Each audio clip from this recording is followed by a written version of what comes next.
Bom, basicamente nesse vídeo aqui, eu quero provar para você de que a Bíblia e que a existência de Deus são verdade, apenas pela razão e pela lógica, sem usar a fé, apenas pela razão, apenas por aquilo que nós conhecemos por empírico, aquilo que realmente é palpável.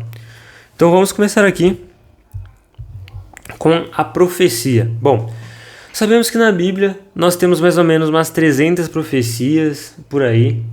E eu vou pegar em específico uma só para debater aqui e ver se realmente essa profecia não é a prova de que Deus existe e de que a Bíblia é a palavra de Deus. Bom, vamos começar então. Talvez esse vídeo fique muito longo, mas eu não me importo. Eu vou aqui estar disposto a mostrar para você o que eu acredito, ok? Eu vou estar disposto a defender totalmente isso que eu vou falar para vocês aqui. E vocês, se quiserem, tentem me refutar, ok? Então, vamos começar. Em Deuteronômio 28:64. Depois o Senhor os espalhará por todas as nações, de um lado ao outro da terra. Ali vocês servirão a outros deuses, deuses de madeira e de pedra, que nem vocês nem os seus antepassados conheceram. Esta é a profecia central da diáspora mundial dos povos de Israel, povo judeu, ok? Bom, eu dividi essa profecia em 4 partes, ok? Para vocês entenderem bem o que eu quero dizer. Para ter claro cada parte e depois eu conseguir linkar cada parte com a prova e meus argumentos a favor de tudo. Isso que eu vou falar para vocês, ok? Então vamos lá. A profecia da perseguição incessante. Deuteronômio 28, de 65 a 66. No meio daquelas nações, vocês não encontrarão repouso, nem mesmo um lugar de descanso para assolar seus pés. Ali o Senhor lhes dará coração trêmulo, olhos exaustos de tanto esperar a alma desesperada. A vida de vocês estará sempre por um fio, e vocês passarão os dias e as noites com medo, sem jamais terem certeza de que escaparão com vida. Esta é a profecia que descreve a condição de vida no exílio, ok?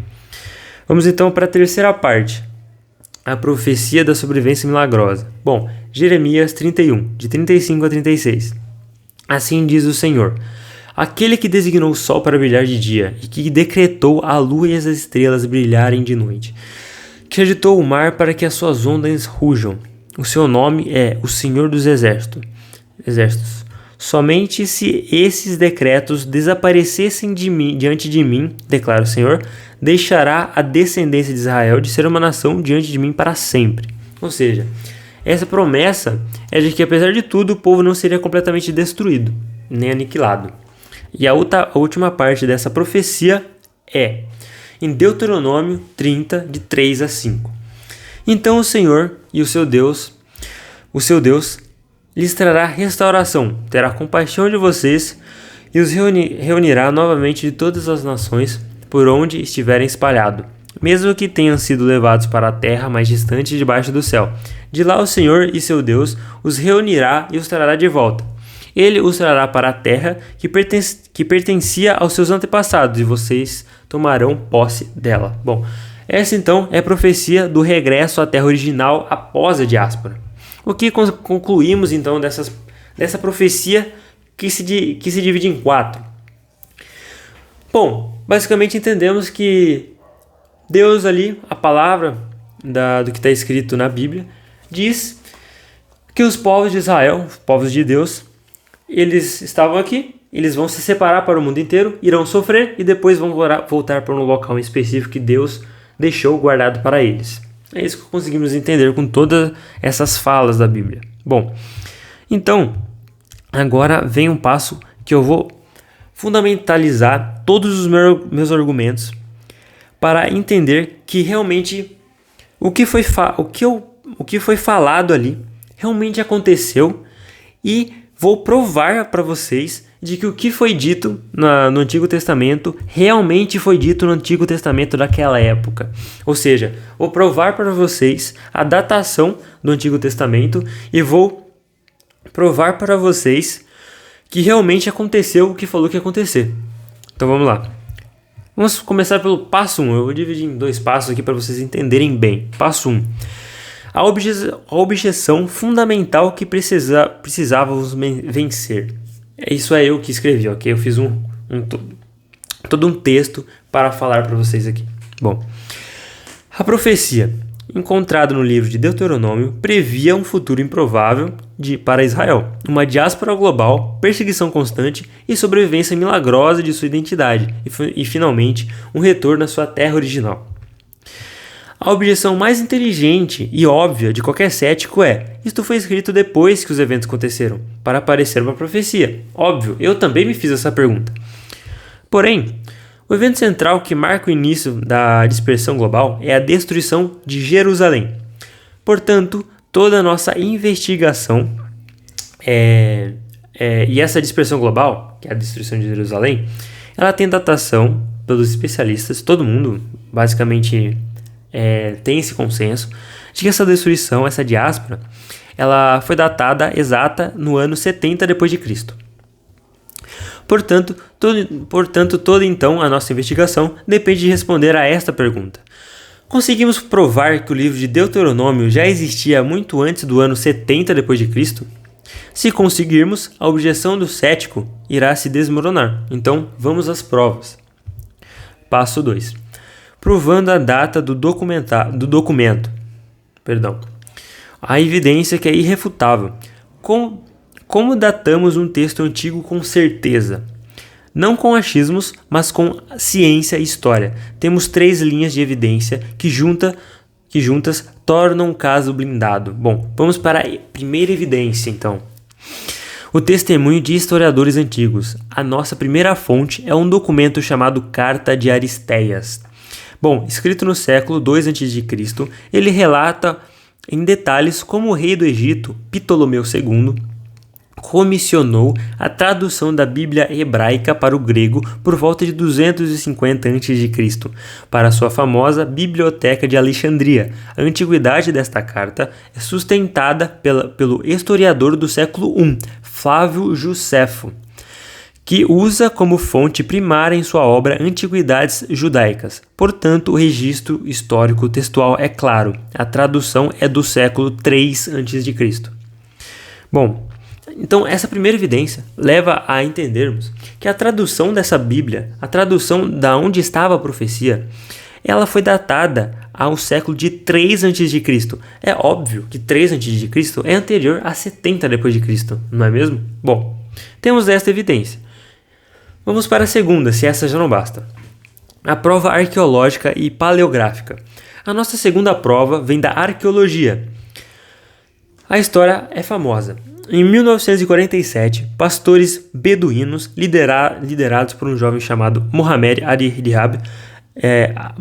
Adir-Dib, acho que é assim que se fala, não tenho certeza, encontraram jarros de cerâmica em cavernas em Qumran, perto do Mar Morto. Dentro estavam os manuscritos do Mar Morto. Equipes internacionais de especialistas analisaram esses rolos. A ciência da paleografia, que é a análise da evolução da caligrafia, e a datação por carbono 14 confirmaram que as cópias de Deuteronômio encontradas ali foram escritas no mais tardar, por volta de 150 a.C. Um exemplo específico de um fragmento grego da mesma época é o papiro Hilandes 458, cuja caligrafia é inconfundivelmente do século II a.C. Ok? Então, já temos a primeira, vamos então para a segunda, que é a prova arqueológica e paleográfica. O estudo arqueológico e paleográfico datou então que essas escritas que acharam no Mar Morto, que tem partes de Deuteronômio, foi datado de 150 a.C. E para ser um pouco menos otimista, a segunda ela foi datada do século de 2 a.C. Ambas são antes de 70 d.C. Bom, vamos para a terceira evidência. A nossa terceira prova está no próprio texto da tradução grega, a Septuaginta. O sotaque do grego usado corresponde perfeitamente ao dialeto koiné falado em Alexandria no século III a.C. Os linguistas sabem disso ao comparar o texto com milhares de outros papiros e documentos egípcios do período ptolomaico, cuja data é conhecida com certeza como os papiros de Zenon. Então, Qual que é o veredito da datação? Bom, a história, a arqueologia e a linguística apontam para a mesma conclusão. Podemos afirmar com segurança acadêmica total que a profecia de Deuteronômio já estava escrita e traduzida antes de 250 a.C. Esta é a nossa data de controle. Bom, vamos para o terceiro passo da nossa argumentação, então. Bom, vamos confrontar então a profecia antiga como história. Bom, se já conseguimos provar a datação de que realmente foi escrito antes do acontecimento, vamos então para se realmente como foi o acontecimento, né? Então vamos lá. Agora que provamos a data, vamos ler as palavras exatas da profecia de antes de 250 a.C. e compará-las lado a lado com os fatos da história. Bom, então a primeira profecia. O texto diz em Deuteronômio 28, o Senhor os espalhará por todos os povos de uma extremidade à outra da terra. O fato. Em 70 d.C., os romanos iniciaram uma diáspora que de fato espalhou os judeus por todo o mundo. A profecia procede o fato por no mínimo 320 anos. Realmente, aconteceu isso. Pode procurar no Google, coloca lá, diáspora que os romanos iniciaram com o povo judeu. Vamos para a segunda profecia então. Lembre, eu falei que era uma, mas eu dividi ela em 4 para ser melhor compreendida por vocês. Então vamos lá. Parte 2 da profecia. A perseguição incessante. O texto diz, e nem mesmo entre essas nações vocês terão descanso. A vida de vocês estarão sempre por um fio. O fato. A história do antissemitismo. Bom, dos prógons ao holocausto. É o trágico cumprimento desta previsão. Então aqui o texto diz, e nem mesmo entre essas nações vocês terão descanso. Isso é um fato, porque ocorreu o antissemitismo e o holocausto pelos judeus. Foi um trágico cumprimento dessa previsão. Realmente aconteceu. Realmente foi árduo a vida dos judeus. Foi árduo a vida dos cristãos. A profecia, diante de 250 a.C., previu com precisão a condição social do povo no exílio. Bom, vamos para a terceira parte da profecia, a sobrevivência milagrosa. Bom, o profeta Jeremias, também escrevendo séculos antes de Cristo, prometeu que enquanto o sol e a lua existissem, Israel não deixaria de ser uma nação. O fato, babilônios, romanos, nazistas, soviéticos, todos desapareceram ou se transformaram. O povo judeu, sem terra, perseguido, sobreviveu. A promessa de sobrevivência foi cumprida contra todas as probabilidades. Bom, vamos para a parte final então. A quarta parte dessa profecia que eu estou falando para vocês. O texto diz em Deuteronômio 30. E os recolherá de todas as nações para onde os tiver espalhado, e os trará para a terra que pertencia aos seus antepassados. O fato. Em 14 de maio de 1948, o Estado de Israel é fundado. A profecia precede seu clímax, mais espetacular por mais de 2.200 anos. Em 1948, foi fundado o Estado de Israel. Em Deuteronômio 30, ele escreveu lindamente assim: e os recolherá de todas as nações para onde estiver espalhado, e os trará para a terra que pertence aos seus antepassados. Lindamente realmente aconteceu a profecia de 250 anos atrás. Bom, nesse caso aqui, de 2.200 anos, porque foi em 1948. Bom, qual que é a conclusão então? Bom, a análise ela está completa. As evidências são irrefutáveis. A profecia não foi escrita depois dos fatos. Ela os precedeu por séculos e milênios. A teoria de que foi coincidência não sobrevive ao fato de que os maiores impérios da história ativamente tentaram impedir que isso acontecesse. Um documento que prevê o futuro com esta precisão matemática não pode ser meramente humano. Ele serve como uma âncora, uma prova externa e objetiva de que a Bíblia não é apenas um livro de boas histórias. A questão que fica para cada um de nós não é mais se a Bíblia é confiável. A questão é, quem é o autor desse livro? Um livro que prova ter autoridade sobre a própria história exige a nossa atenção mais séria, porque a mesma fonte que previu o destino de Israel tem uma mensagem sobre o seu destino. Então, pense nisso. Se este vídeo abriu sua mente, inscreva-se nesse canal, porque aqui eu falei basicamente de uma profecia. Eu expliquei, talvez tenha ficado um pouco confuso. Se você quer Se você quer que eu explique de maneira talvez menor, eu posso explicar também. Mas aqui tem tudo que eu queria falar no vídeo de hoje está aqui. A prova de que realmente a profecia aconteceu, porque é algo histórico, né? Então é difícil falar, foram os discípulos que mudaram para corresponder à profecia. Bom, aqui nós estamos de um povo completo e que historiadores podem confirmar com certeza de que isso realmente aconteceu, que a diáspora realmente aconteceu, que os romanos espalharam os povos judeus, entende? Isso é muito palpável. Se qualquer coisa que eu falei aqui tiver errado, pode me desmentir nos comentários. E, para deixar mais claro ainda para vocês, eu posso deixar aí embaixo todas as profecias que eu falei aqui, para vocês depois verem, pesquisarem por conta própria. Bom, é isso. Como que com tanta certeza e tão certeiro, uma escrita de 250 anos antes de Cristo, mais ou menos ali, né, por aí, pode acertar tão perfeitamente de que o povo iria realmente se dispersar e depois se juntar em um local que foi feito para eles, de seus antepassados.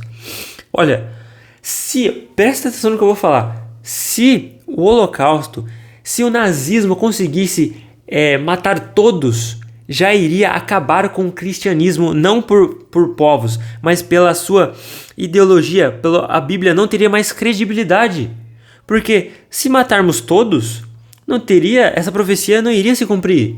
Ou seja, se uma profecia só das 300 não se cumprisse, é óbvio que já não iriam crer mais na Bíblia. É óbvio que os que são contra a Bíblia iriam mostrar esta falha para todos. Isso é óbvio, é claro. E as pessoas iriam pensar, bom, esta profecia realmente não se cumpriu. Temos que abrir o olho. Porém, as 300 se cumpriram. E eu peguei apenas uma para provar isso para vocês. Basicamente isso é o vídeo de hoje. Obrigado pela sua atenção. Se algo ficou confuso, pode mandar nos comentários que eu vou fazer muito mais vídeos respondendo e também informando sobre a minha religião, sobre ser cristão e sobre provar a existência de tudo que nós cremos, ok? Tchau!